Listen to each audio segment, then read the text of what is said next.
All right, we are back again with another episode of the Live Your Dreams podcast. I am your host, Joe Gawalis, alongside my fantastic co-host, Chris Victor. Chris, I have to say, Sundance Day 3, this has been such an exciting day of meeting filmmakers, entrepreneurs, people from around the world. Sundance 2024, what a place to get talent from all over the world together. Beyond my wildest dreams. He's having a great time. And talk about wildest dreams, we have on two inspiring individuals, Joci Scott, Cory Reeder. Their film Smash or Pass is doing fantastic right now. Just premiered at Slam Dance. I am excited to hear all about this. Thank you guys so much for coming on. Yeah, it's our pleasure. Thanks, guys. Thank you so much for having us. Great. It was our first four-person podcast. So actually our second. This is going to be exciting. Yeah. Yes. I'm going to get whiplash. trying to back up more. So we get a massage later. Everybody, let's give a big apology to our man Tim back there because he's going to have a lot of fun doing this one. Hey. So I'd have to say, how did this idea for Smash or Pass come about? So I participate almost every year in this thing called the Easterseals Disability Film Challenge. It's a film challenge invented by Nick Novicki, who's a little person. He's a comedian and an actor. He's been on Boardwalk Empire, Loudermilk. He's done a ton of stuff. So this is the 11th year. He just announced that they're going to do it again this year. Last year, we created this film for that, and it was supposed to be a romantic comedy. And yeah, it's where you are given a genre and a few prompts, and you make a film in a week, although we did ours in 3 days. Yeah. From concept to production to post-production to being uploaded and submitted to the film festival. We did it in 3 days. Miraculous. Are you kidding me? So Joci, you're the lead of this great production. How does it feel working like that? 3 days, that's a big schedule. How fun was it? The energy, obviously you had to carry a lot of that, both of you together. I'm excited to hear about your experience as the actress in this. Yeah, I mean, the experience was nothing like I've ever done before. Cory has it down to a science. I always say this. He's got it down. He's been doing this for, 9 years? Yeah. Right? So he was like, bada bing, bada boom. We had 4 locations that day, and he was like, we're going to go here, then we're going to go here. And we had all the actors coordinated. We had hair and makeup. Hair, makeup, sound, camera op, one utility guy, and I think that was it. And then our actors. Yeah. I just felt really at ease the whole time, honestly. Like I could completely focus on what I was doing on my character, and I really appreciated that about working with you. You can tell by the energy Cory has that if you're on a set of his, he can move it forward. No, really. I mean, you can sit there and say, you know what? If you're running something, you know it's going to move forward. You have a energy that attracts people to you. You can tell. And I'm sure your crew, your actors obviously have felt that. Now, Cory, how did it feel for you trying to do that? Now, again, it's easy to make everybody else around you feel that energy. Yeah. But how does Cory feel when he's going through a 3-day production? That's a great question. No sleep. Yeah, there's no sleep. So, I wrote it too. So a lot of the energy goes into the writing of it. While I'm writing it, in my mind, I'm producing it. So I'm seeing what all the logistics are. So there's 3 dates that take place. Basically, a pitch about what Smash or Pass is. Smash or Pass is about app dating, like Bumble, Hinge, Raya, all those sorts of things. And Joci's character has broken up with her ex-boyfriend, and she decides to download these apps and go on these dates.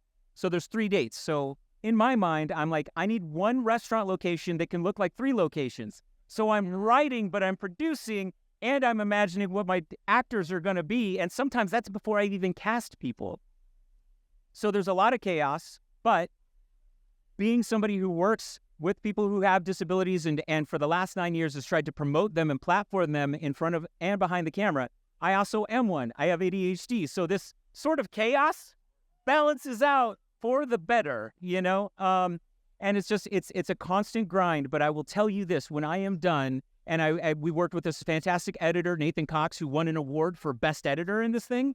When we are done, I crashed.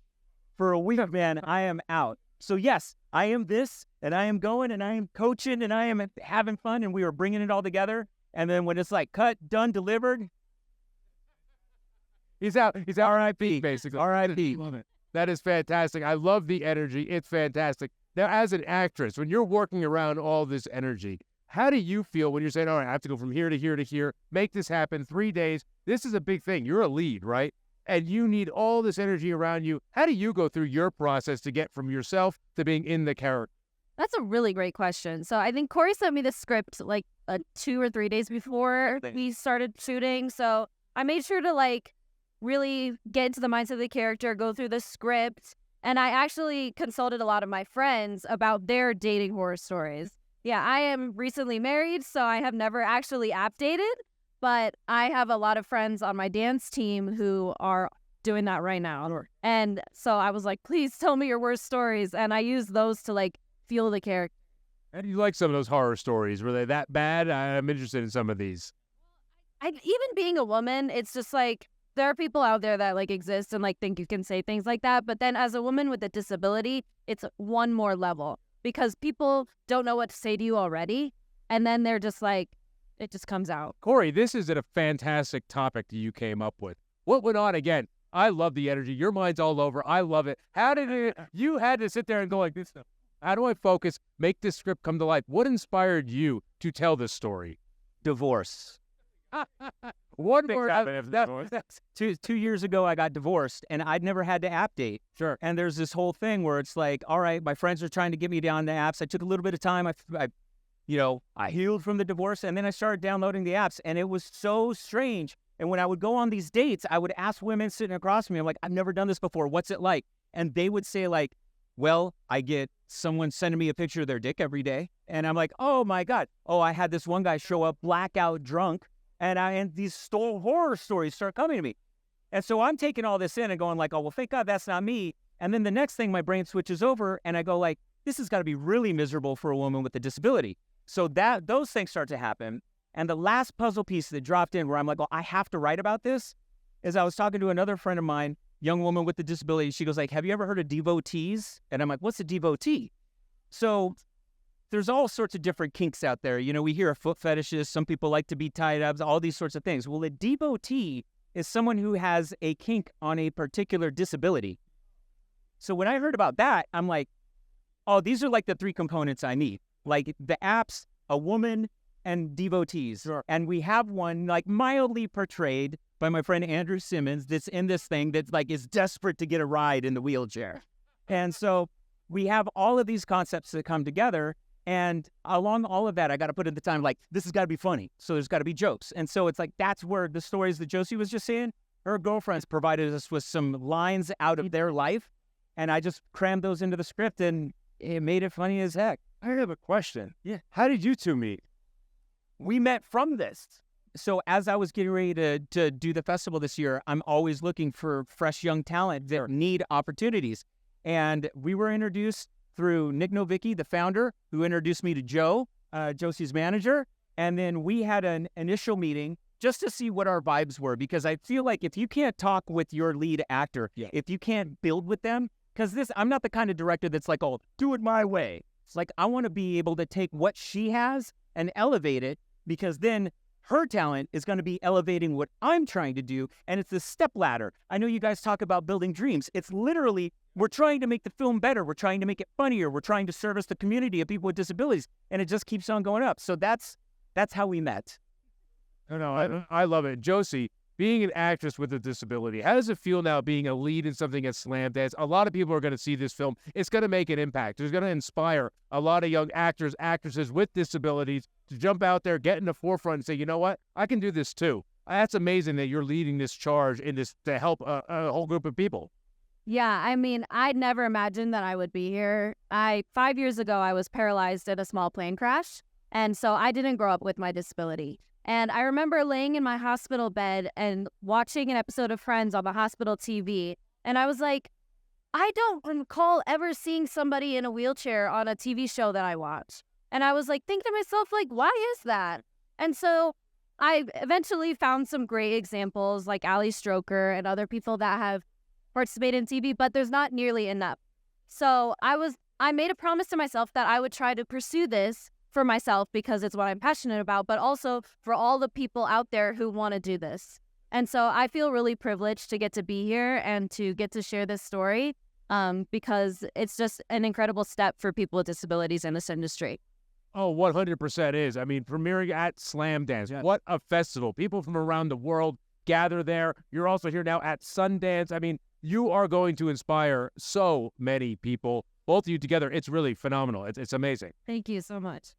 I mean, I love what she said about, art imitates life, right? So in life, there are people in wheelchairs, people with disabilities. Why wasn't that shown more in film and TV? Yeah, well, I mean, hold on to your hold on to your butts. I'm going to drop some statistics on you guys really fast, and I'll do it as fast and as coherent as I can.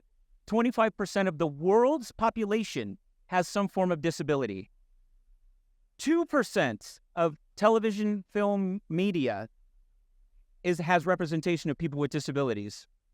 Less than 8% of that 2% is people with a visible disability. So a lot of times you'll see people on the autism spectrum, maybe they're deaf, maybe they're blind, but you can have them in certain ways and you can't tell that they have a disability. Sure.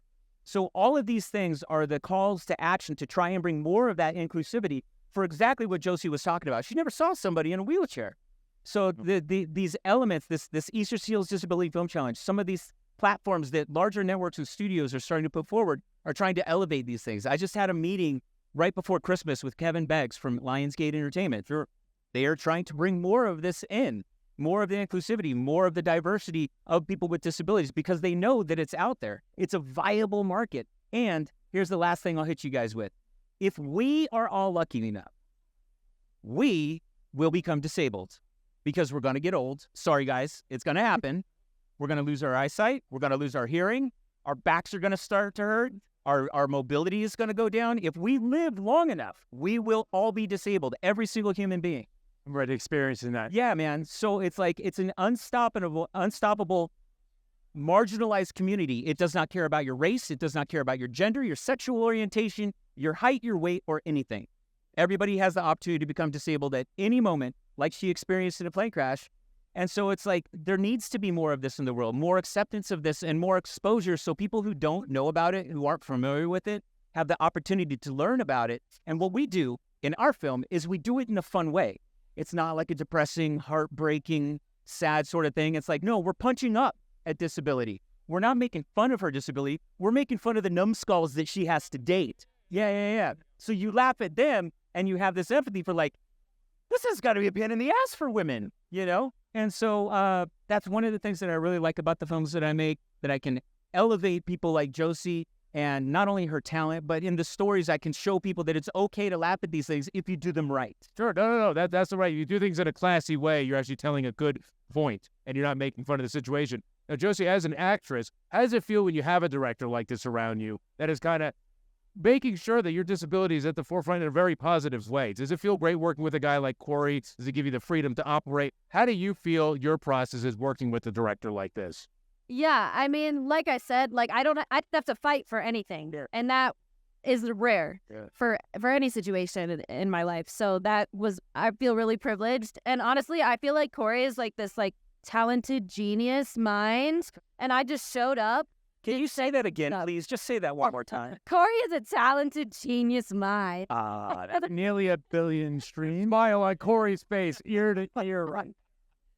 No, but like I feel like I just showed up and like said some lines, but then it's like it was our collaboration that did that, and I think that speaks to, you know, the prep that I did. I showed up to set and I felt prepared and ready, and I was proud of that. I was proud of that work. No, absolutely. Now, as an actress, what's next on the horizon for yourself?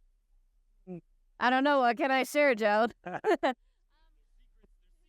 if there's secrets, you don't need to share. Okay, well, I will just say there is something that is hopefully coming within the next year or so that is going to be another big step for people with disabilities in films. So I'm really excited about that. That's fantastic. And Cory, yourself, there's got to be something in the horizon for you. I know it. I did not sit back on my laurels last year. I'm here at Sundance and Slamdance pitching 2 feature films. Both of them have disability leads. One is, we've all heard of like black comedies or dark comedies. I'm calling one a grimy comedy because it's so dark. They don't, when our characters are sarcastic to one another, they don't cut you off at the knees. They cut you off at the waist and watch you bleed to death. The other one is the exact opposite. It's a high school comedy, sort of like John Hughes, but it centers around a young girl with Down syndrome and her special ed class. So that's a lot of fun. And one more thing, I just finished writing my first book. Hey, congratulations. That's It's great. called Deconstructing the Boogeyman. I literally finished it before I came here and handed it to my editor. So when I get back from Slamdance and Sundance, I'll have fresh pages to be able to read, probably a lot of things to correct. But then after that, it's going to an agent and hopefully a publisher. So sometime soon I'll have a book, and maybe that book will be IP, and that'll be another movie. I don't know. We'll see. I'm cooking over here. A TV series. Yeah, that's from your lips to Steven Spielberg's ears. Hey, you two are both incredibly inspiring people. I'm telling you, how do we look the both of you up? Instagram, social media, because I know our viewers are going to want to learn more about both of you. You can find me on Instagram and TikTok at Joci Scott. You can find me on my website, www.coryreeder.com. That's Reeder, and there is no E in Cory. And then I'm on Twitter. I am on Instagram under my company, which is Renaissance Man Productions. So that's at RMP LLC. That is my Instagram. I'm on Facebook, Cory Reeder Pro. You know what? You just go to my website. There's links. There's links. There's links. Use the Google, people. It's out there. Yeah. Not too difficult nowadays. Now, finally, before we go, Smash or Pass. I know a lot of people are going to want to see this. Is there going to be any available links eventually to see this film out there on the internet live? Where can people see Smash or Pass? So we are screening one other screening as part of the Unstoppable block at Slam Dats down at Utah University. That's going to be this Monday, but by the time this podcast comes out, that'll be moot. Yes, so it will be online. We are finishing our festival run, and pretty soon you'll probably be able to go to my website and Joci's website, see the whole film. It'll be for free. And, I just want to keep entertaining people. We want to keep on making movies. I want to work with Joci again, and I want to get another opportunity to come back around and talk to you guys. No, you guys are really fantastic. I love both of your energy. This is great. We definitely want to have you guys on the show again. Let's do it again sometime. When you guys Come to New York and do it in our office. I would love it. Yeah, to New York City. We'll have a fun time. Really, we'll all get together. We'll have a blast because I think this could be great. Anything we can do to help, we're in. They're loving you too. We have to take that one again, Joe. Our movie just ended. They're cheering for it. That's the end of our movie. That's it. Thank you again, That's why everybody. this The guy's Live a Your nearly Dreams a billion podcast. streams. We'll see everybody soon. Thank you two so much for coming on. Thank you, This guys. has been Thank you. fantastic.